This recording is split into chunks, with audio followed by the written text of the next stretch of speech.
Okay, so a couple episodes back, we talked about one of my favorite noirs, The Big Clock. And in the 80s, they did the remake. So we talk about the remake. This is No Way Out, starring Kevin Costner. This is the second remake. Second remake, After sorry. Police Python 357, which we're going to have to cover eventually as well. Oh my God, if we could find a copy. So yeah, so I regard this, I don't know let's see what Kyle thinks about it. I regard it as the most underrated film of 1987. It's usually never ever on anybody's top 10 list, but then you talk about this movie, like, oh yeah, I forgot about this movie. Let's see if people remember it. Yeah, let's see what I think.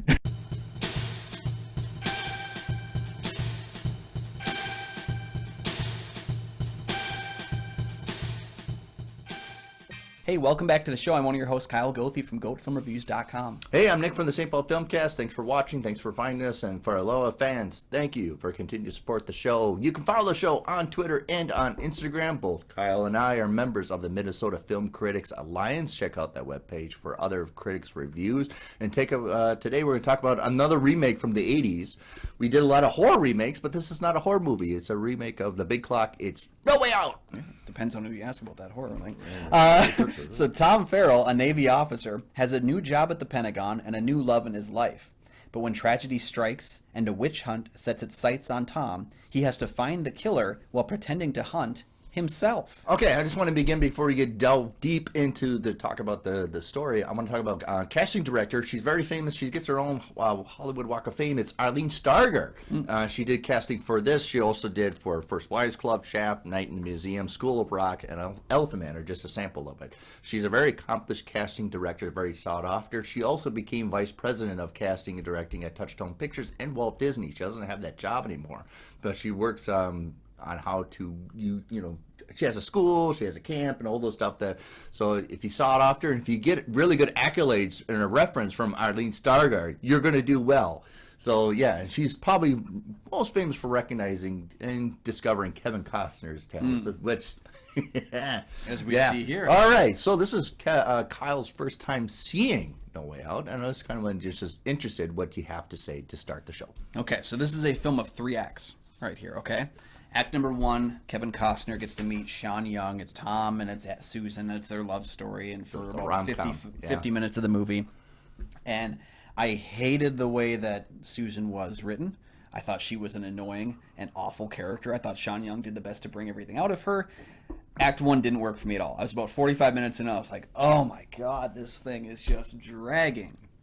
Act 2, spoiler alert, Susan gets murdered. Which, to be honest, I'd almost forgotten the plot of The Big Clock because we just covered so many noir movies recently. I was like, which one was this one? Yeah. And I can't remember how it's connected. So Act 2 begins, the hunt gets on, and the movie starts to pick up steam. Starts to get better, starts to move. I'm like, okay, I'm really liking this. Once I kind of remembered what the Big Clock was again, I was like, oh yeah, we're hitting those beats right here, but this is interesting how it's playing out. It's doing it a bit differently. I love when a remake decides to take a completely different approach. Yes. You know, this isn't the same movie, and if you didn't say based on the Big Clock, you might not even know. No.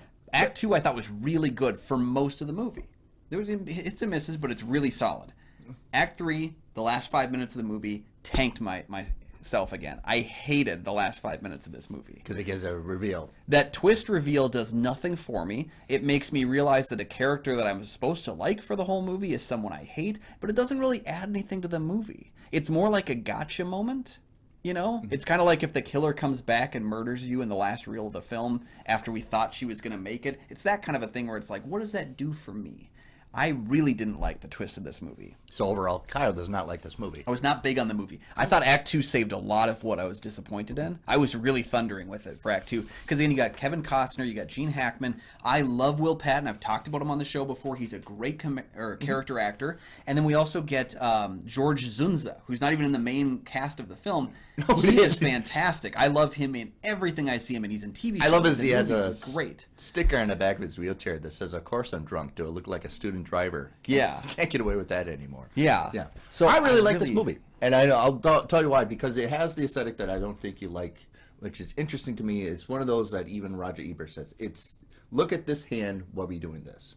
And it's one of those, like, we're going to sell you an action movie. It's not really an action movie. We're going to sell you that it's a love story triangle, but it's not really that. It's a political thriller. And I think this is something Dreamscape tried to do that didn't really fail.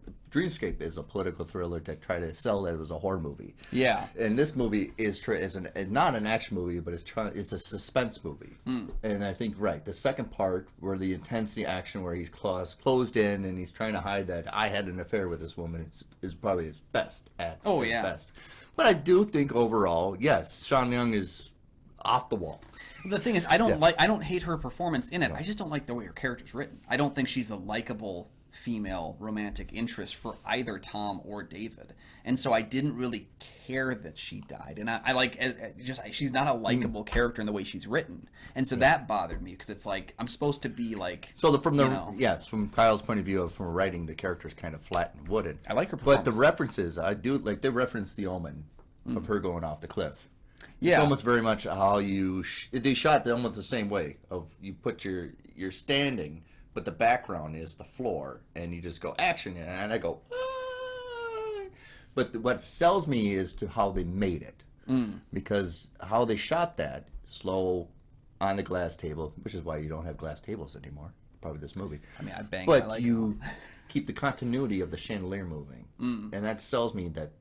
How it's crafted. I think Roger Donaldson. How it's written? No. How it's crafted? A pretty solid movie. How it's written? No. But how it's made? Yes. Yeah, I don't care for Robert Garland's screenplay at all. But I do think Roger Donaldson made the best movie he could out of it. That's not, he did the best he could with what he was given. I just don't think the twist works at all. And I think we spent way too much time on that first half. If that was a half hour of introducing this love story, because I don't think it needs to be 50 minutes before we get the inciting incident of the thriller portion of the film. Yeah, if you're going to live from the big clock, which starts with him already trapped in the confines of the building and trying to get a lewd from people, why don't you start it that way rather than just doing an interrogation?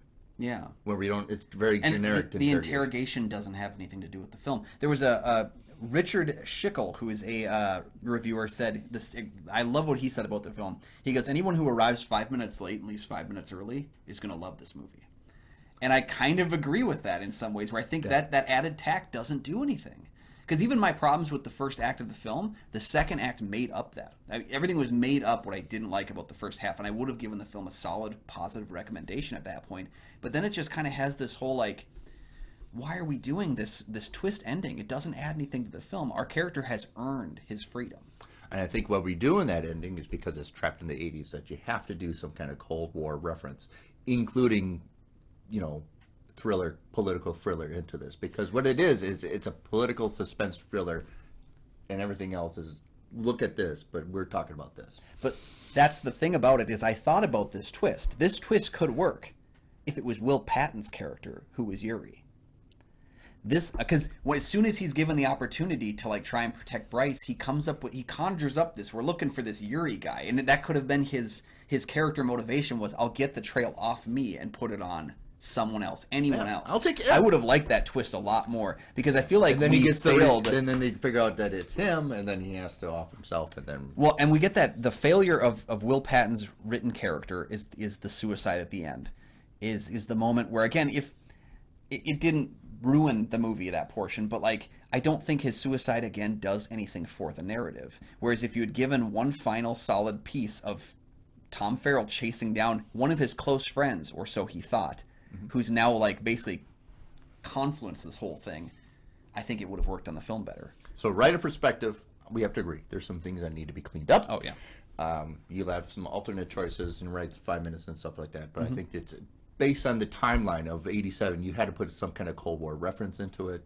especially, when Tom Clancy books are coming out. And you want to compete with that. This just feels like the Cold War reference was attacked. But, right, if you're going to want to hold on to the scene of how they get interested in each other and their infatuation, it's Sean Young and Kevin Costner. You both look good. That's all you need. It's two good-looking people doing good-looking things. In the 80s, together. you just go do coke in the bathroom, and then you get turned on, and you have in the limo, and then you have a good time. Yeah. And I respect that. I respect that Kevin Costner has some fun in the role. Again, this is his first leading man role, so, like, he's taking the reins. So they filmed this before, I think they'd filmed Untouchables. Okay. I think that's right. I could see that. Yeah, this was the first released one, at least. But yeah, I'm sure that they did then. this is a film then where, you know, he's having a little bit of fun when he's able to. That scene in the limousine where he's, you know, getting kind of friendly with her.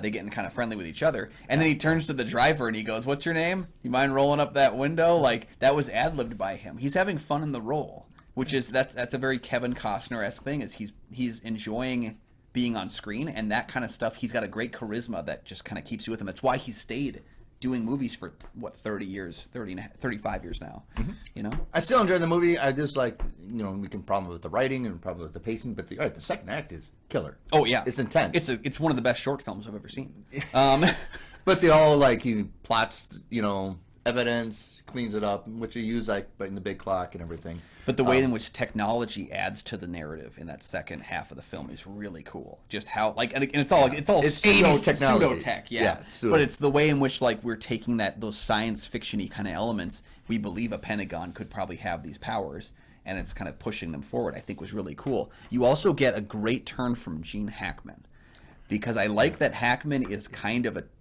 two characters. Yeah. He's the guy who is in public, who's very strong, very powerful, not going to let this phantom sub thing happen, not going to give things up to Senator Duvall. I'm just going to fight him at every turn. And then we have the Gene Hackman that just murdered a woman.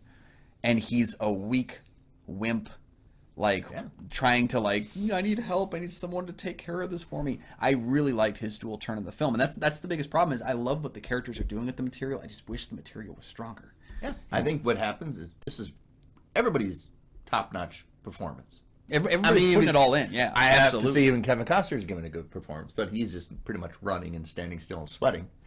Yeah, but he's also doing things like, I was reading that he actually did that moving vehicle jump over the hood action scene without the okay of the insurance company, and so they threatened to fire Roger Donaldson because he put Kevin Costner, the leading man, in incredible danger. Yeah. You know, he's doing everything he can in the film to elevate the material. And it's a summer movie, so you have to put a car chase in it. Yeah, the action scene I thought was funny because and it's in the mall. I was thinking to myself, like, that this scene is ultimately meaningless because, like, the guys chasing him, they know who he is. Like, and if he runs away from the Pentagon, they're just going to figure out that he's the, like... But you need a reason to have a car chase. Yeah, and so it's a completely fabricated reason, but it is entertaining. And you get to see Marshall Bell, who's one of my favorite character actors, another guy, like, who plays one of these contract killers, if you will, chasing him. Marshall Bell is one of the nicest people in the world, and he always plays a monster. Death Squad, yeah. Lauren Hardy, yeah.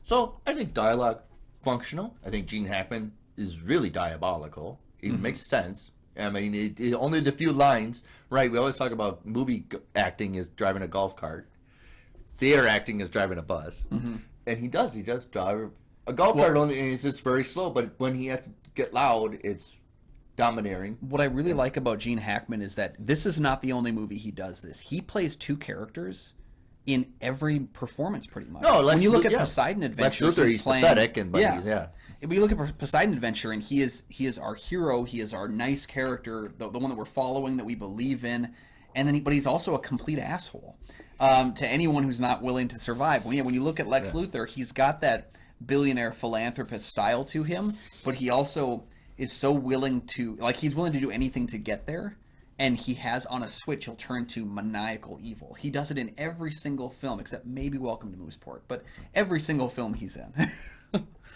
And so we have future Mrs. David Bowie, Iman's in this. Yes. She plays Susan Atwell's friend. She does great for what she has, very limited. Yeah, she does pretty darn well for what she has, you know. Right, not a big role. But I do like the intensity of how Kevin Costner's like, say the right things, please. I really liked that. Yes. The scenes of Will Patton, Iman, and Kevin Costner in that scene in the bedroom works fantastic. So, right, I think it's not going to win best nomination for best screenplay. No. But I think production is top. I think acting is best. I mean, casting is wonderful. That's why I want to bring casting is, because I think casting was best part of this movie, and I think you get the best performances out of it. Yeah, including the second film appearance of a Mr. Brad Pitt, who I had to pause the film to see. Now, if you Google, he's in this movie. Someone told me he was in that scene, and so I was looking for the Maori dance so I could find him. And I was able to find a very quick frame that looks like Brad Pitt. Yeah, he's at the party, dinner party. So yeah, Brad Pitt's main extra on this. Yeah, and you can tell that the casting was good too because these people created lasting impressions. Costner worked with Donaldson again on 13 Days. Costner worked with Will Patton twice more on Wyatt Earp and The Postman. So they got so you create these kind of things, and again, Kevin Costner became a big deal in the 90s. He was a director, he was a writer, he was a star. After '87 with these two he films, was doing a lot of work in front of and behind the screen. So you make good with him, you have a good chemistry with him. He's going to help you out. He's going to help get you places where you need to go. And so he and Patton have great chemistry in this film. And although I haven't seen Wyatt Earp or The Postman, I want to go hunt those films down now because I want to see their interactions together. Because in '87 it was the breakout year for Kevin Costner with Untouchables, and in this movie No Way Out, which kind of gets lost. That's why it was a good conversation, because everybody talks about their top movies in 1987. They'll talk about Predator, of course. They'll talk about RoboCop, and this gets kind of fall in the weight line, probably because of the writing. Well, and what's funny is, had you not brought up this movie to do on the show, I only have one reference to No Way Out, and it was a Family Guy joke, where someone said this is more confusing than the ending of No Way Out. And then as they're leaving, they cut to it, and instead of talking about the ending, someone just says, how does Kevin Costner keep getting work? And I disagree with the Kevin Costner joke, because I think he's really good in the movie. Joke, yeah. But I that's the only reference I've ever seen to No Way Out in anything ever, except for you bringing it up to this show. So I'm glad I got a chance to see the movie, because I did really I've told you before, I like the big clock. Let's lock a man in a building and screw him over for an hour and a half. And that's essentially what we're doing here. And that part of the movie is my favorite part. And almost the bewilderment of getting swept up into, you put him in the office, you charge of this and charge of this, and all what you almost get in a tailspin. And I think they sell that very well in the second act. Yeah. And in fact, I would argue that the intensity of the hunt for Yuri is better than how they do it in the big clock. I think the intensity, the tension that's built, is overall a more exciting hour of piece than the hour that was in the big clock. And I'm not citing the big clock. I just think that No Way Out improved upon that hunt for the killer. Yeah. Because every single scene, they just ratcheted up just a little bit more. Every scene and every place Kevin Costner goes in the Pentagon, every time it goes a little bit harder. And that's what I was so impressed with, was every time I felt that he was like, okay, something's going to have to happen here. He gets pulled into another room, and you're like, oh, crap. It gets worse. Right. I thought that was very well done.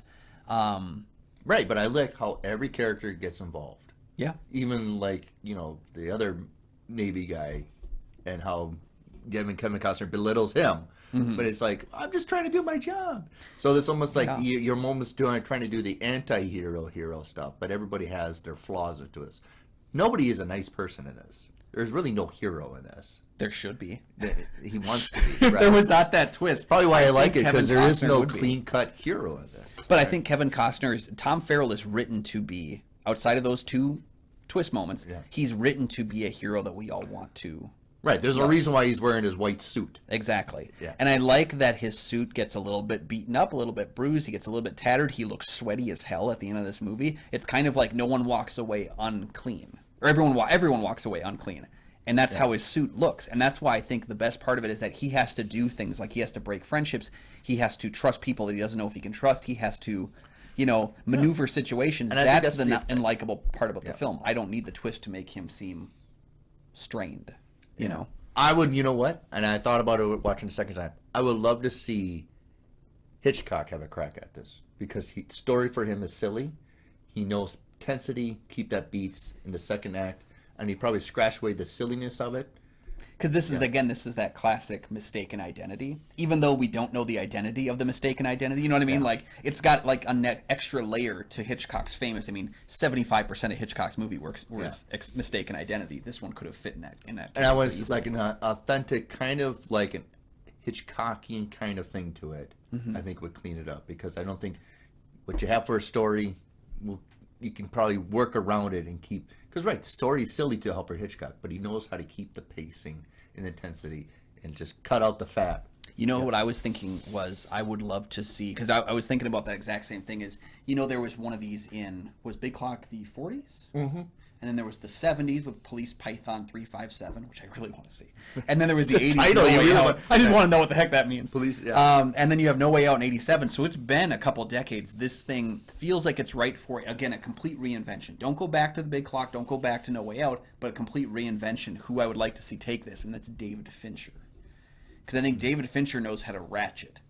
You know, if you watch the Zodiac, everything is ratcheting up a little bit more as that film goes on. Yeah. I would love to see his take on this type of material. Right. A completely new setting, new characters, but like that same framework. Well, it's almost like he's done with the game. Yep. You confined, but you keep it isolated into a building. Yep. And he knows how to throw a wrench. He knows how to throw like a graphic, violent wrench into the system. And update it with everybody with their phones. Exactly. Yeah. So I think that would be kind of cool. Again, I didn't hate the entire movie. I was just kind of soured. Well, you're writer-oriented. I'm always focused on story, and if your story's failing me like the first half does, and I think, again, twist endings, you have to be able to give me a twist that makes me want to watch the movie again. Yeah. And I do like the performances of it. I do like the production of it. The second act is one of the best ones in the pacing of it. But, yeah, it needs a little cleaned up. But overall, I think it's good. I think it's solid for that half. I can't give it all. But I do think, I think the second half of the movie is worth sitting through the first half. That's what I'll say. And before we go, we have to mention cinematographer is John Alcott, the late great John Alcott, who passed away before this movie came out. Before me, this is his last movie that he did. It's Kubrick's Guy. Yep. Yeah. And I would say that this is not like a signature cinematography kind of a film for him. Mm-hmm. But if you go back and watch it just for cinematography purposes, it is shot wonderfully. Yes. Especially you keep busy the entire background. I like the evidence area. There were the meeting rooms. There's a classical version. Well lit. Yeah. Yeah. Because his movie feels like early 80s shot. Like it feels like the cinematography of an early 80s movie as opposed to a late 80s film. He's spot on again. And I think that's the best part of the first hour for me, is the look of the first hour. I think it is a gorgeous looking movie at that point, even if I struggle to get through it. So I do think that the cinematography there, but he also, again, cinematography is one of the best elements to tension. If you can build tension with the way your film looks and the way your film moves, you can do a lot, and I think that's what he does with that second half. Yeah, there's a great intro of Kevin Costner entering the evidence area where everybody, they have little teams here, but you do low camera looking up where you're overwhelmed by all the busyness of it, and you get Kevin Costner's feeling of it, like, oh my God, somebody's going to find out that I'm part of this. That is, thank you for saying that word. That is the best word to describe the second half of this movie and how the cinematography is overwhelmed. Because every scene he enters in, there's 6 guys looking for him.